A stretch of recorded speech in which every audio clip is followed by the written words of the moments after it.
Good morning students.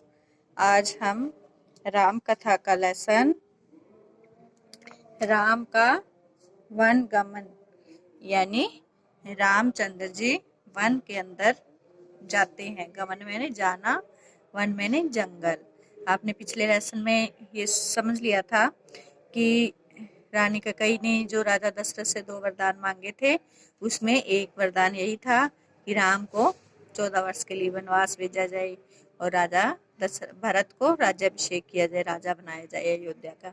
तो राम अब अपने पिता की आज्ञा मानकर कि रानी कैकेयी ने जो वरदान मांगे हैं वो पिता को देने पड़े और उन्हीं की आज्ञा के अनुसार वो वन में जा रहे हैं। तो उसी का आगे वाला भाग अब हम पढ़ रहे हैं, सब ध्यान से सुने। कोप भवन के घटनाक्रम की जानकारी बाहर किसी को नहीं थी। कोप भवन में थी ना रानी कैकेयी, नाराज होकर जब गुस्से में होती, नाराज होती, तो वह रानी कोप भवन में चली जाती। कोप मैंने गुस्सा, क्रोध, क्रोध भवन मैंने उसका महल का कमरा उसका। तो उसके अंदर क्या घटना घट रही है कि राजा को 2 वरदान देने के लिए रानी कैकेयी बोल रही है और सुबह राम का राज्याभिषेक था। तो इसी में यद्यपि सभी सारी रात जागे थे लोग, और सभी लोग तो राजा राम को राज्याभिषेक होने की खुशी में, राम राजा बनेंगे इसी खुशी में अपनी सारी तैयारियों में लगे थे। परंतु कैकेयी अपनी जिद पर अड़ी हुई। राजा दशरथ उन्हें समझाते हुए, नगरवासी राज्याभिषेक की तैयारी करते हुए, गुरु वशिष्ठ की आंखों में भी नींद नहीं थी। आखिर राम का अभिषेक था। दिन चढ़ते के साथ चहल पहल और बढ़ गई। हर व्यक्ति शुभ घड़ी की प्रतीक्षा में। महामंत्री सुमंत्र कुछ असहज थे। महर्षि के पास आए। दोनों ने महाराज के बारे में चर्चा की। पिछली शाम से किसी ने महाराज दशरथ को नहीं देखा था। कुछ लोगों के लिए इसका कारण आयोजन की व्यस्तता थी, यानी सोच रहे थे कि व्यस्त हैं, बिजी हैं। राजा राम को सुबह राज्याभिषेक है इसलिए। महर्षि ने सुमंत्र को राजभवन भेजा। समय तेजी से बीत रहा था। शुभ घड़ी निकट आ रही थी। सारी तैयारियां हो चुकी थी, केवल महाराज का आना शेष था। सुमंत्र तत्काल राजभवन पहुंचे। कैकेयी के महल की सीढ़ियां चढ़ते हुए सुमंत्र को एक अनजान डर ने घेर लिया। जहां नेगेटिव एनर्जी होती है, राजा सारी रात दुख से रो रहे थे और रानी अपनी जिद पे अड़ी हुई थी। तो जैसे वो उस एरिया में गए, महल के कोप भवन की तरफ गए, तो उनका मन अंदर से ऐसे डर गया कि यहाँ कुछ अच्छा नहीं हो रहा। तो देखा कि महाराज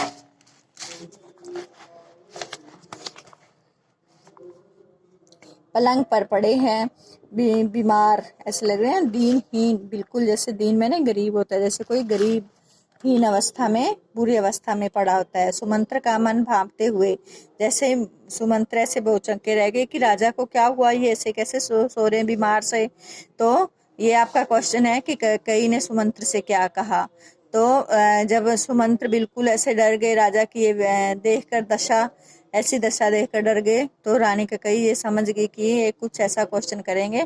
तो उससे पहले ही कैकेयी ने उनको कहा, चिंता की कोई बात नहीं है मंत्रीवर, महाराज राज्याभिषेक के उत्साह में रात भर जागे हैं।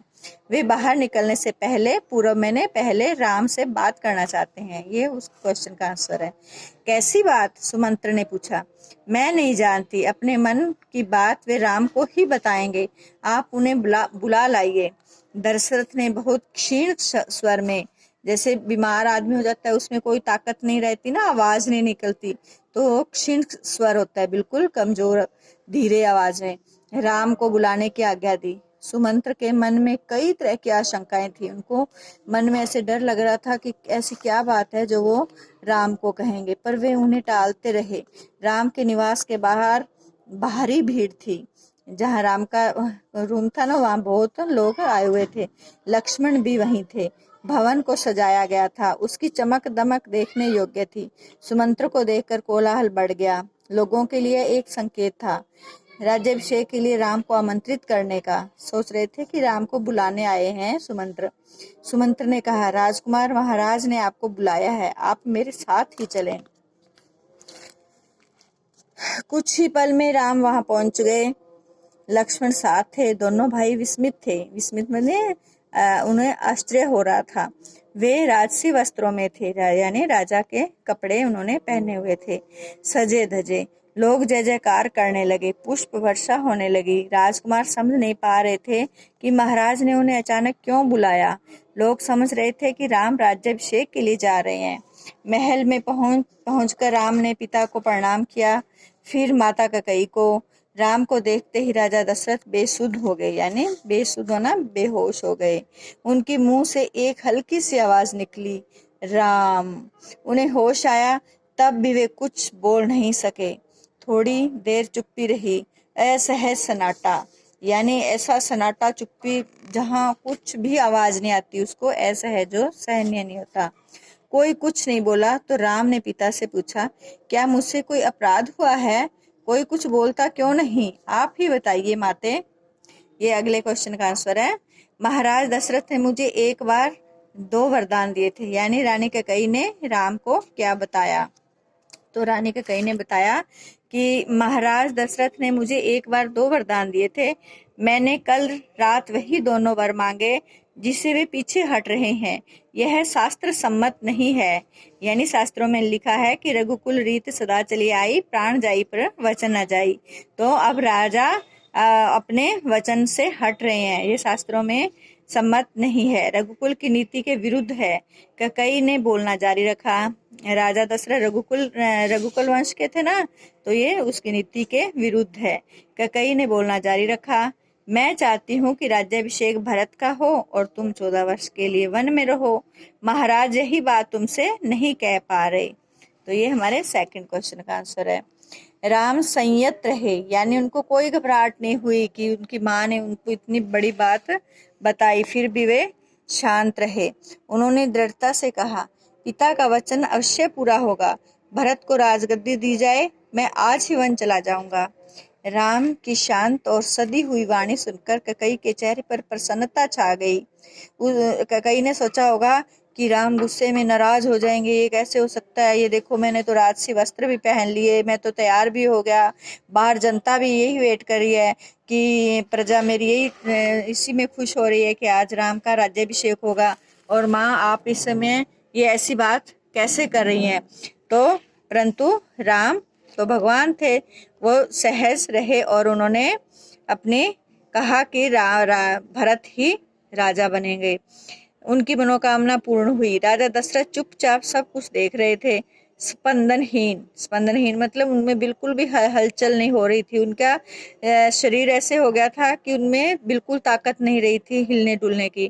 कैकेयी की ओर देखते हुए उनके मुंह से बस एक ही शब्द निकला, धिक्कार। यानी जैसे हम किसी को डांटते हैं ना कि रानी कैकेयी तुम ये क्या कर रहे हो, तुम्हारे को धिक्कार हो। कैकेयी के महल से निकलकर राम सीधे अपनी माँ के पास गए। उनकी माँ का क्या नाम था? कौशल्या। उन्होंने माता कौशल्या को कैकेयी भवन का विवरण दिया, यानी सारी बात बताई और अपना निर्णय सुनाया। राम वन जाएंगे? कौशल्या यह सुनकर सुध खो बैठी, यानी वो भी बेहोश हो गई। लक्ष्मण अब तक शांत थे पर क्रोध से भरे हुए। राम ने समझाया, उनसे वन जाने की तैयारी के लिए कहा। कौशल्या का मन था कि राम को रोक लें, वन न जाने दें, राजगद्दी छोड़ दे, पर वह अयोध्या में रहे। उन्होंने कहा, पुत्र यह राजाज्ञा अनुचित है, यानी राजा की आज्ञा ये गलत है, उसे मानने की आवश्यकता नहीं है। राम ने उसे नम्रता से, जब कौशल्या ने बेटे को रोकने के लिए कहा तो उन्होंने क्या उत्तर दिया, ये क्वेश्चन है, तो इसका आंसर ये है। राम ने उन्हें नम्रता से पोलाइटली से कहा, उत्तर दिया, यह राजाज्ञा नहीं पिता की आज्ञा है, उनकी आज्ञा का उल्लंघन मेरी शक्ति से परे है, आप मुझे आशीर्वाद दें। तो राम ने अपनी माता से क्या कहा, उसका ये आंसर है कि ये राजाज्ञा नहीं मेरे पिता की आज्ञा है, उनकी आज्ञा का उल्लंघन यानी उसको मैं नहीं तोड़ सकता, मेरी शक्ति से परे है, आप मुझे आशीर्वाद दें। क्या? मुझे जाने के लिए आशीर्वाद दें। लक्ष्मण से राम का संवाद जारी रहा। राम ने वन गमन को भाग्यवश आया उल्ट फेर कहा। लक्ष्मण इससे सहमत नहीं थे, वे इसे कायरों का जीवन मानते थे। उन्होंने राम से कहा, आप बाहुबल से अयोध्या का राज सिंहासन छीन लें, देखता हूँ कौन विरोध करता है। अधर्म का सिंहासन मुझे नहीं चाहिए। मैं वन जाऊंगा, मेरे लिए तो जैसा सिंहासन वैसा ही वन। कौशल्या ने स्वयं को संभाला, उठी और राम को गले लगा लिया। वे राम के साथ वन जाना चाहती थी। राम ने मना कर दिया, कहा कि वृद्ध पिता को आपके सहारे की अधिक आवश्यकता है। कौशल्या ने राम को विदा करते हुए कहा, जाओ पुत्र, दसों दिशाएं तुम्हारे लिए मंगलकारी हों, यानी जहां भी जाओ वहां तुम्हारे लिए अच्छा हो। मैं तुम्हारे लौटने तक जीवित रहूंगी। कौशल्या भवन से निकलकर राम सीता के पास गए, सारा हाल बताया, विदा मांगी, माता पिता की आयु का उल्लेख किया, उनकी सेवा करने का आग्रह किया। कहा, प्रिय, तुम निराश मत होना, 14 वर्ष के बाद हम फिर मिलेंगे। राम के वन का समाचार तब तक सीता के पास नहीं पहुंचा था। राम को देखकर कुछ आशंका हुई। अनिष्ट मैंने गलत। राम ने विदा मांगी तो सीता व्याकुल हो गई, क्रोधित भी। निर्णय पर प्रतिवार किया। राम नहीं माने तो सीता ने उनके साथ जंगल में जाने का प्रस्ताव रखा। सीता ने कहा, मेरे पिता का आदेश है कि मैं छाया की तरह हमेशा आपके साथ रहूं। अतः राम को उनकी बात माननी पड़ी। तभी लक्ष्मण भी वहां आ गए, वह भी साथ जाने को तैयार थे। राम ने उन्हें इसकी स्वीकृति दे दी, शीघ्र तैयारी करने को कहा। राम चाहते थे कि सीता वन न जाए, अयोध्या में रहे। वे इसकी अनुमति दे चुके थे, फिर भी उन्होंने एक और प्रयास किया कि सीते, वन का जीवन बहुत कठिन है, रहने का ठीक स्थान न भोजन का ठिकाना, कठिनाइयां कदम कदम पर। तुम महल में पली हो, ऐसा जीवन कैसे जी सकोगी? सीता ने उत्तर नहीं दिया, मुस्कुरा दी। उन्हें पता था कि राम अपने दिए वचन से पलट नहीं सकते। राम वन जा रहे हैं, यह समाचार पूरे नगर में फैल चुका था। नगरवासी दशरथ और कैकेयी को धिक्कार रहे थे। कुछ देर पहले तक जहां उत्सव की तैयारियां थीं, वहां उदासी ने घर कर लिया।